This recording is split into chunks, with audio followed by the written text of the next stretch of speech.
maybe the look here, which is something I've considered. I haven't bet it yet because I'm waiting for it to tick up a little bit more, but it's the under.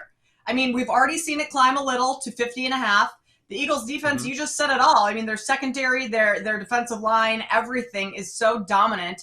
And honestly, the Chiefs defense steps up in some of these bigger moments. You know, in regular season games earlier in the season against a non-conference, non-divisional opponent, sure, maybe their defense doesn't look all that great. But in big-time moments, in games like this, their defense steps up. So we might see a lower scoring game. And honestly, in the Super Bowl, everyone wants to see a high scoring game. So all the casual bettors are going to take the over because that's what they want. They want a high scoring game. They want a lot of touchdowns. I think the same goes for a lot of the props you could take. I would look at unders in a lot of those because they're slightly inflated based on what people want out of the Super Bowl for their viewing experience. So I don't know. Have you taken any look at the under here?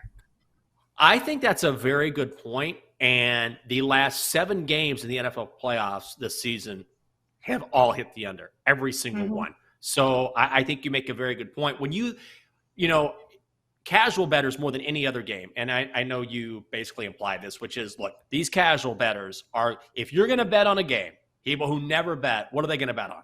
They're going to bet on the Super Bowl, right? Like if there's one game all year long that you might put some money on, you're going to bet on the Super Bowl. And to take nothing away from casual bettors, but if you're a casual bettor, you don't spend a lot of time really digging into the numbers. If you're betting once or twice a year, you're not someone who's used to actually handicapping a game or actually looking at money movement or looking at different trends. You say something like, oh, dude, Chiefs and Eagles, Patrick Mahomes, Jalen Hurts.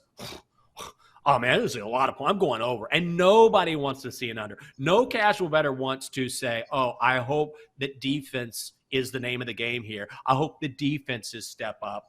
I hope that Jalen Hurts struggles against an underrated Chiefs defense. I hope that the Eagles defense gets after Patrick Mahomes. That's just not something that a casual bettor wants to see. And we've seen that throughout the playoffs. So I think it's a very good point that you're making is, yes, the money is coming in towards the over, but we've seen that in most playoff games, and that's not necessarily the case. You really have to be aware of this public money coming in.